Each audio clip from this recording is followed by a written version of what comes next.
Seorang bocah berhasil membantu kakeknya menjadi pengusaha nomor 1 di Korea Selatan. Bagaimana ini bisa terjadi? Mari kita simak cerita lengkapnya. Seorang pria muda berumur 20-an sedang berada di sebuah ruangan bersama seorang direktur bank. Pria muda ini sedang menandatangani proses pemindahan uang sebesar 600 juta dolar ke dalam rekeningnya. Si direktur bank juga terkesima bagaimana bisa orang semuda ini bisa punya uang sebanyak itu. Untuk menjawab pertanyaan tersebut, kita akan flashback ke beberapa waktu sebelumnya. Pria muda ini bernama Hyun Woo. Profesinya adalah seorang manajer kepala aset di perusahaan besar bernama Sunyang. Suatu hari sedang berlangsung acara penting di Sunyang, yaitu pengalihan kekuasaan. Kekuasaan Sunyang yang saat ini dipegang oleh pria bernama Jin Yong yang akan diserahkan pada anaknya bernama Jin Song. Tapi ada masalah internal antara ayah dan anak ini. Jin Song terlihat terburu-buru masuk ke dalam gedung hendak bertemu ayahnya. Dia sempat dilarang istrinya, tapi tampaknya amarahnya tak bisa mereda. Jin Song langsung masuk ke ruangan ayahnya dan tanpa basa-basi dia berkata, dia akan melepaskan warisan tersebut, yang artinya dia menolak perusahaan Sunyang menjadi miliknya.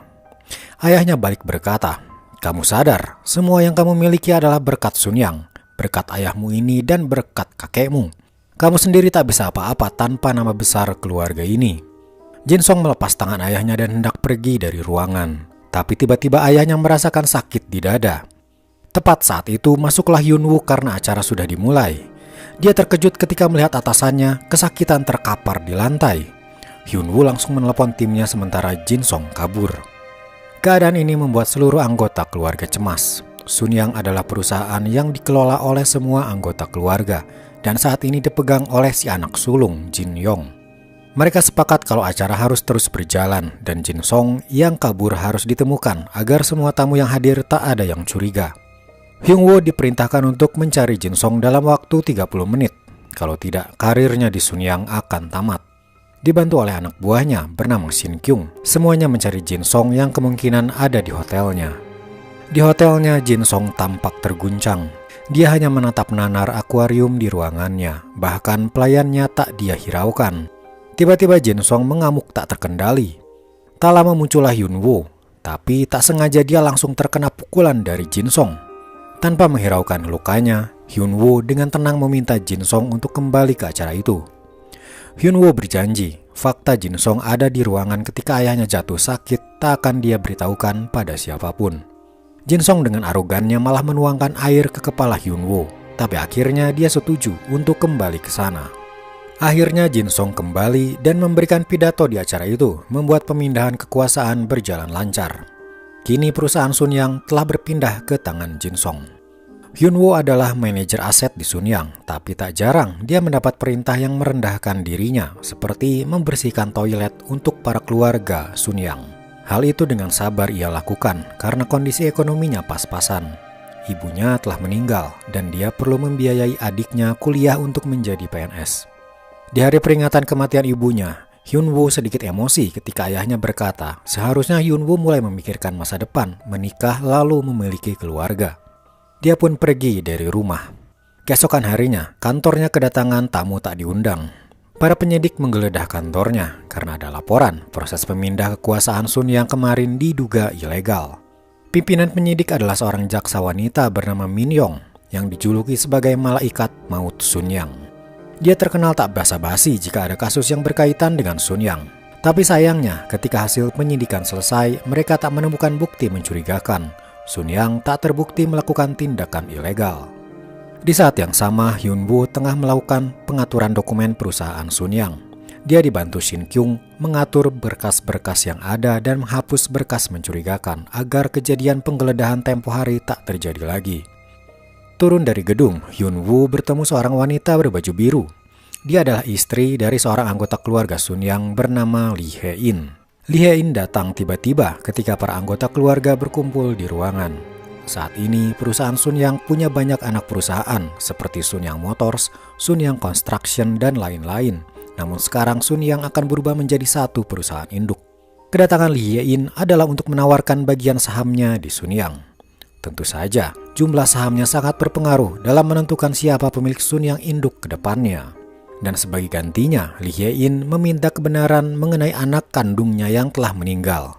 Jadi ternyata ada spekulasi bahwa kematian anaknya ada kaitannya dengan anggota keluarga Sun Yang. Kembali pada Hyun-woo, dia diberitahu oleh Shin Kyung tentang sebuah dokumen mencurigakan. Ada aliran dana keluar ke perusahaan bernama Sun Yang Mikro dalam jumlah besar yang ternyata perusahaan tersebut palsu. Hyun-woo memberitahukan hal ini pada manajer keuangan Sun Yang, Kim Joo.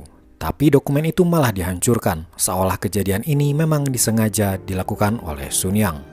Hyun-woo tak bisa melakukan apa-apa dan pergi dari sana. Di bawah, dia bertemu dengan Jin Song. Jin Song berterima kasih atas tindakan Hyun-woo kemarin. Ada rasa tak enak hati dalam diri Hyun-woo, yang pada akhirnya dia memberitahukan tentang adanya aliran dana palsu tadi.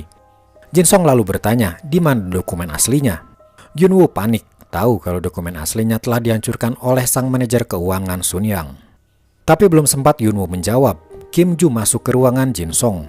Jin Song menceritakan hal yang terjadi padanya. Jin Song tiba-tiba berkesimpulan bahwa Kim Joo tahu hal ini dan juga bagian dari kasus aliran dana palsu itu. Ia pun langsung memecat Kim Joo. Jin Song kemudian berkata pada Hyun-woo, mulai sekarang kaulah manajer keuangan Sun Yang dan tugasmu bawa kembali uang yang telah keluar itu. Maka pergilah Hyun-woo ke Turki untuk mengambil semua uang tersebut. Di bank, dia akhirnya menandatangani proses pemindahan uang sebesar $600 juta ke rekeningnya untuk ia bawa ke Sun Yang. Tapi ternyata anak ketiga keluarga Sun Yang, Jin Hwa, diam-diam mendapat rekaman tentang aliran dana itu dan memberikannya pada Jak Sang Min Yong. Jin Hwa ingin Jin Song ditangkap karena kasus ini. Kembali pada Hyun-woo, ketika dia di dalam taksi, si supir menjalankan mobilnya masuk ke sebuah jalan kecil. Hyun-woo mulai curiga. Tiba-tiba dari depan, mobilnya dihadang oleh segerombolan pria. Hyun-woo langsung keluar dari mobil dan berlari kabur. Di tengah larinya, dia bertabrakan dengan seorang remaja. Tapi tanpa diduga, si remaja itu sengaja menyuntikkan racun pada Hyun-woo hingga dia tak sadarkan diri. Hyun-woo dibawa menuju tebing di pinggir laut. Tak ada yang menduga, ternyata yang menangkap Hyun-woo adalah Shin Kyung, bawahannya sendiri. Ternyata Shin Kyung mendapat perintah dari salah satu keluarga Sun Yang untuk melenyapkan Hyun-woo. Hyun-woo ditembak dan tubuhnya langsung jatuh ke laut. Tapi anehnya dia tersadar kembali. Lee Hye-in dan suaminya, anak keempat Sun Yang, bernama Jin Yun, melihat Hyun-woo seolah mereka sudah kenal lama. Hyun-woo melihat pantulan dirinya di kaca, yang telah berubah menjadi anak kecil. Dia panik dan membuat seisi mobil bingung dibuatnya. Hyun-woo hidup kembali, kini sebagai anak dari Jin Yun dan Lee Hye-in, sekaligus cucu dari pendiri Sun Yang sendiri bernama Jin Yang Chul. Dia turun dari mobil dan melihat seluruh anggota keluarga Sun Yang masih muda. Lalu tak lama, muncullah sebuah mobil dan keluarlah sang pendiri Sun Yang, Jin Yang Chul. Hyun-woo akhirnya bisa melihat dengan matanya sendiri. Hyun-woo masih tidak percaya dirinya hidup kembali dan kini bereinkarnasi menjadi cucu dari pendiri Sun Yang. Dan anehnya lagi, dia kembali ke tahun 1987, tahun di mana Sun Yang berusaha menjadi perusahaan besar di masa depan nanti. Hyun-woo sekarang sudah menjadi bagian dari keluarga Sun Yang, dan dia kini bernama Jin Do-jun, cucu bungsu keluarga Sun Yang. Semua anak dari keluarga Sun Yang berusaha terlihat baik di hadapan sang pendiri, Jin Yang Chol, juga terhadap istrinya. Mereka berusaha menarik hati ibunya itu yang terkadang terlihat berlebihan. Tapi orang tua Do-jun berbeda. Ayah Do-jun adalah anak keempat dan tidak berminat pada perusahaan, malah berminat pada dunia perfilman. Dia juga menikahi seorang aktris bernama Lee Hye-in. Orang tua Do-jun seringkali disisihkan dari keluarga karena dianggap berbeda. Jin Yang Chol sendiri sering memarahi anak keempatnya itu dan menganggap mereka hanya aib keluarga. Ketika acara keluarga masih berlangsung, ada sebuah kejadian ketika Do-jun melihat sepupunya bernama Jin Son berada di benda-benda koleksi kakeknya. Do-jun melihat dia mencuri salah satu benda di sana. Jin Son kaget ketika melihat Do-jun dan tak sengaja menjatuhkan vas mahal milik kakeknya itu. Tapi Jin Son malah memutarbalikkan fakta dan berkata bahwa Do-jun lah yang memecahkannya. Terlihat kalau kakeknya itu lebih memihak Jin Son daripada Do-jun. Namun tiba-tiba, Do-jun menyadari sesuatu. Jika ini tahun 1987, maka orang tua asli Hyun-woo pasti masih hidup. Ia pun berlari keluar rumah kakeknya itu menuju ke sebuah tempat di mana keluarganya dulu tinggal. Orang tua Hyun-woo adalah orang sederhana. ayahnya buruh pabrik dan ibunya membuka kedai makan kecil di rumahnya. Dia masuk ke dalam rumahnya itu, tapi tentu saja tak dikenali oleh ibunya karena dia sudah menjadi Dojun. Dojun hanya bisa menangis saja. Tak lama ibu Dojun tiba di sana untuk menjemput Dojun pulang. Di dalam mobil, Dojun menangis karena dia bisa melihat ibu kandungnya lagi. Tapi orang tua Dojun menganggap dia menangis karena dimarahi kakeknya hari tadi. Beralih pada Jin Yang Chol, perusahaan semikonduktor miliknya sedang gawat. Tengah terjadi perang harga semikonduktor antara Amerika dan Jepang. Mereka menurunkan harga pasar dan semikonduktor milik Sun Yang terpaksa harus turun harga juga. Jika ini berlanjut, Sun Yang akan rugi 130 juta dolar. Jin Yang Chol mengibaratkan kondisi perusahaannya saat ini bagaikan udang kecil yang berada di tengah-tengah dua paus raksasa. Kembali pada Dojun, keesokan harinya dia mengunjungi rumah kakeknya itu untuk meminta maaf atas kejadian pecahnya vas kemarin. Kebetulan kakeknya sedang mengobrol dengan anak-anaknya mengenai siapa yang akan menjadi presiden berikutnya. Hal ini penting karena Sun Yang akan mendanai kampanye seorang capres. Apakah capres yang ada di posisi 1, 2, atau 3? Dojun yang kebetulan mendengar percakapan mereka tiba-tiba berkata bahwa kakek sebaiknya mendanai calon presiden ketiga yang mana capres ini tidak dijagokan. Semuanya meremehkan omongan Dojun yang dianggap kata-kata bocah ingusan. Tapi ternyata ketika mereka melihat berita, capres 1 dan 2 mulai saling menjatuhkan dan capres ketiga mulai naik pamornya. Tentu saja Dojun tahu hal ini karena dia dari masa depan. Tapi berkat kebenaran omongan Dojun, dia akhirnya dipanggil oleh kakeknya dan bicara empat mata dengannya. Dojun juga menyarankan sebaiknya kakeknya mendanai capres ketiga ini dari sekarang, bukan ketika sudah jadi presiden. Hal itu akan sangat menguntungkan Sun Yang, karena capres tersebut pasti akan sangat berterima kasih. Jin Yang Chol lalu mengajukan satu pertanyaan tentang masalah perang harga antara Jepang dan Amerika pada cucunya itu. Jika ada dua paus raksasa bertarung, bagaimana cara udang kecil yang berada di tengah bisa menang melawan mereka? Dojun tak sanggup menjawab pertanyaan ini dan kakeknya juga tak berharap lebih padanya. Tapi jauh di dalam hati Jin Yang Chol, dia masih ingin mempertahankan perusahaan Sun Yang semikonduktornya itu. Karena menurut dia, semikonduktor adalah teknologi yang bisa dipakai di masa depan. Kembali pada Dojun, ketika melihat di majalah tentang perang harga Jepang-Amerika, dia akhirnya paham apa maksud kakeknya itu. Dia langsung menelepon kakeknya, tapi dia sedang tak ada di rumah. Jin Yang Chol sedang pergi ke Baghdad untuk menjual perusahaan Sun Yang semikonduktornya. Dojun tersadar, jika sesuai sejarah, pesawat yang ditumpangi Jin Yang Chol dari Baghdad ke Korea akan kecelakaan karena teror bom. Dia langsung berlari ke rumah kakeknya langsung untuk menghindari sejarah itu terulang. Dojun bertemu neneknya dan berkata dia harus bicara dengan kakeknya sekarang juga.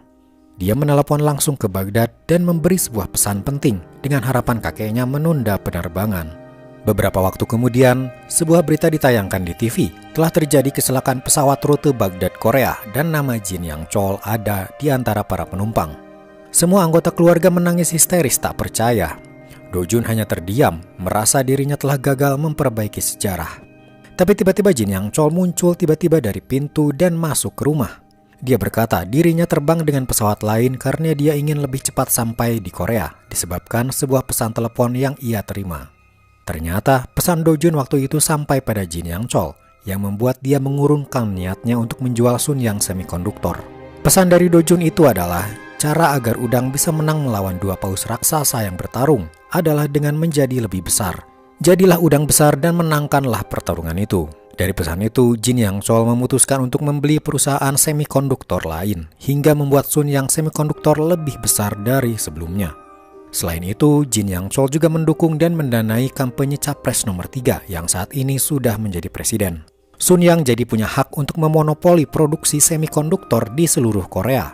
Udang kecil itu kini telah menjadi besar dan bisa bertarung dengan para paus. Jin Yang Chol akhirnya mulai menerima Dojun sebagai cucunya yang bisa dia harapkan. Sebagai hadiah, Dojun meminta untuk membiayai kuliah dirinya masuk di jurusan hukum Universitas nomor 1 di Korea. Dia juga meminta tanah pada kakeknya itu di sebuah kawasan bernama Bundang. Jin Yang Chol berkata kawasan itu adalah lahan tak berguna, tapi Dojun tahu masa depan. Lahan itu akan berguna pada waktunya. Waktu pun terus berlalu hingga Dojun beranjak dewasa dan kini sudah kuliah. Sesuai harapan, dia masuk ke universitas ternama jurusan hukum. Selain itu, tanah yang dulu pernah ia minta belikan, kini kawasannya sudah berubah menjadi kawasan elit, dengan apartemen mewah berjejer. Dari tanah itu, Dojun mendapat keuntungan penjualan sebesar 24 juta dolar yang kemudian dia langsung menukarkan semuanya itu dengan dolar Amerika. Sempat ada rasa iri atau juga curiga dari para anak Jin Yang Chol. Bagaimana anak umur 20 tahun bisa punya uang 24 juta dolar? Tapi si anak sulung Jin Yong berkata, uang itu sama dengan nyawa ayah mereka yang selamat dari kecelakaan pesawat dulu. Berkat Dojun, Jin Yang Chol masih hidup sampai sekarang. Dojun juga membantu ayahnya berinvestasi di dunia perfilman. Karena dia tahu masa depan, dia menyarankan kepada ayahnya membeli lisensi Home Alone yang awalnya diragukan bisa laku. Ternyata film itu laku keras, terutama pada saat Natal, membuat ayahnya untung besar. Kemudian Dojun juga bertemu dengan si malaikat maut Sun Yang, Min Yong, yang terlihat masih muda. Dojun dan ayahnya kemudian pergi ke New York untuk memilih film apa lagi yang harus mereka investasikan, yang pada akhirnya mereka memilih membeli lisensi Titanic agar bisa tayang di Korea. Tentu saja Dojun sudah tahu Titanic akan meledak di pasaran pada waktunya nanti. Di New York, tak sengaja Dojun bertabrakan dengan seorang pria bernama Sehyun. Sehyun adalah seorang ahli investasi di Amerika, tapi berkebangsaan Korea, pemilik perusahaan bernama PowerShares. Dojun melihat Sehyun bisa membantunya melakukan sesuatu yang besar. Suatu hari, dia bertemu lagi dengan Sehyun dan meminta untuk bekerja sama. Dojun berkata dirinya punya insting kuat tentang investasi mana yang bisa menguntungkan. Sebagai bukti, di TV sedang ada acara pertandingan catur antara juara dunia melawan komputer. Sebagian besar orang menebak kalau sang juara dunia yang akan menang. Tapi Dojun berkata komputerlah yang akan menang. Jadi sebaiknya Sehyun berinvestasi di perusahaan komputer bernama IBM. Sesuai perkiraan Dojun, acara itu mengumumkan pemenangnya adalah komputer. Itu pastinya membuat harga saham komputer IBM naik pesat dan siapapun yang punya saham di sana akan untung besar. Sehyun mulai percaya pada Dojun dan setuju untuk bekerja sama. Kembali pada Jin Yang Chol. Dia dan anak-anaknya sedang rapat mengenai pembelian perusahaan baja bernama Hando Steel. Perusahaan itu bisa membantu Sun Yang Motors dalam memproduksi mesin mobil. Tapi harga yang ditawarkan adalah 500 juta dolar, sedangkan Jin Yang Chol hanya mau menggelontorkan uang 300 juta dolar. Tak hanya itu, saingan terbesar Sun Yang bernama perusahaan De Yong, kabarnya menginginkan Hando Steel juga, karena De Yong juga memproduksi mobil, alat berat, dan kapal. Jin Yang Chol tetap bersikeras menginginkan Hando Steel untuk menjadi miliknya dan dia melimpahkan tanggung jawab ini pada anak sulungnya Jin Yong. Kembali pada Dojun, dia bertemu lagi dengan Min Yong karena ternyata mereka satu kampus, hanya beda jurusan. Min Yong masuk jurusan kejaksaan. Dojun terlihat tertarik pada Min Yong dan mengajaknya makan malam. Beralih pada Sehyun, ternyata diam-diam perusahaan PowerShares miliknya hendak membeli Hando Steel juga dan bersedia membayar 500 juta dolar. Berita ini langsung menyebar pada Jin Yang Chol. Dia tak menyangka ada perusahaan asing baru yang menginginkan Hando Steel juga. Jin Yang Chol menduga ada otak di balik semua ini. Dan kita semua sudah tahu kalau otak di balik ini adalah Dojun. Di suatu tempat di dalam gedung, Dojun dan Sehyun berbincang tentang Hando Steel. Sehyun bertanya apa alasannya Dojun ingin membeli Hando Steel. Jelas-jelas ini berarti Dojun menentang kakeknya sendiri. Tapi ternyata Sehyun sadar, Dojun memang sengaja ingin menentang kakeknya itu dan ingin menguasai perusahaan Sun Yang untuk dirinya sendiri. Suasana hati Jin Yang Chol semakin tak karuan, karena bukan hanya Hando Steel sulit untuk ia dapatkan, tapi juga ketika dia melihat mobil produksi pabrikannya sendiri mengalami masalah pada mesin dan meledak di jalur pacu. Ini menandakan dia benar-benar butuh Hando Steel untuk mendapat kualitas mesin mobil yang lebih baik, tapi harga Hando Steel terlalu mahal. Ditambah lagi, kejadian ledakan mobil itu dia saksikan bersama saingannya pemilik perusahaan De Yong bernama Ju Yong. Dia melihat sendiri bagaimana gusarnya Jin Yang Chol yang saat ini dalam kekalutan. Namun, masalah Hando Steel ini tampaknya dimanfaatkan oleh anak nomor 2 Jin Yang Chol bernama Jin Dong. Dia tak suka jika kakaknya berhasil mendapatkan Hando Steel, maka dari itu dia punya rencana. Pertama, dia memata-matai PowerShares, yang kemudian dia mendapat foto-foto Dojun sering keluar masuk gedung PowerShares. Info ini langsung dia berikan pada ayahnya. Setelah itu, Jin Yang Chol mengundang pimpinan PowerShares, Sehyun, untuk mendiskusikan Hando Steel. Ketika mereka berbincang, Jin Yang Chol bertanya apakah cucunya itu ikut berinvestasi dalam rencana pembelian Hando Steel. Sehyun berkata, awalnya memang Dojun berinvestasi di PowerShares, tapi dia berinvestasi di sebuah website jualan buku bernama Kadabra, yang di masa depan Dojun tahu itu berubah menjadi Amazon, website nomor 1 marketplace dunia. Sehyeon juga berkata, ada seorang anak Jin Yang Chol yang diam-diam ingin menggagalkan Sun Yang membeli Hando Steel. Dialah Jin Dong. Jin Dong bahkan memberi bantuan dana pada Daeyong, perusahaan saingan Sun Yang, agar Hando Steel bisa dibeli oleh Daeyong. Tapi di luar dugaan, Jin Yang Chol tidak marah, malahan dia membiarkan hal ini. Dia menganggap itu wajar sebagai pengusaha untuk melobi perusahaan lain. Menurutnya, jika pengusaha lebih mementingkan keluarganya, dia tak akan mendapatkan keuntungan. Di sisi lain, si anak sulung Jin Yong yang ditugaskan untuk membeli Hando Steel terlihat sangat pusing. Apalagi ternyata Power Shares telah menaikkan tawaran harga Hando Steel menjadi $650 juta. Parahnya lagi, Daeyong bersedia membayar $700 juta. Jin Yong mau tak mau mengeluarkan semua uang yang ada, bahkan dari kantongnya sendiri. Tapi itu juga masih belum cukup. Tiba-tiba datanglah anak ketiga keluarga Sun Yang, Jin Hwa. Jin Hwa berkata dia akan memberikan bantuan uang pada Jin Yong asalkan Jin Yong membantu suaminya untuk berkarir di dunia politik. Lobby-melobi itu akhirnya menghasilkan kemenangan bagi Sun Yang. Walaupun harus berutang sana-sini, Sun Yang berhasil membeli Hando Steel seharga 750 juta, yang awalnya hanya berharga 500 juta saja. Tak ada yang menyangka kenaikan harga Hando Steel tersebut adalah karena Do Jun.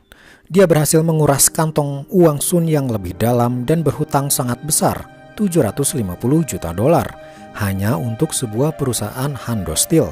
Tapi apa sebenarnya yang menjadi incaran Do Jun ini? Apakah dia ingin meruntuhkan Sun Yang atau malah ingin mengambil alih Sun Yang?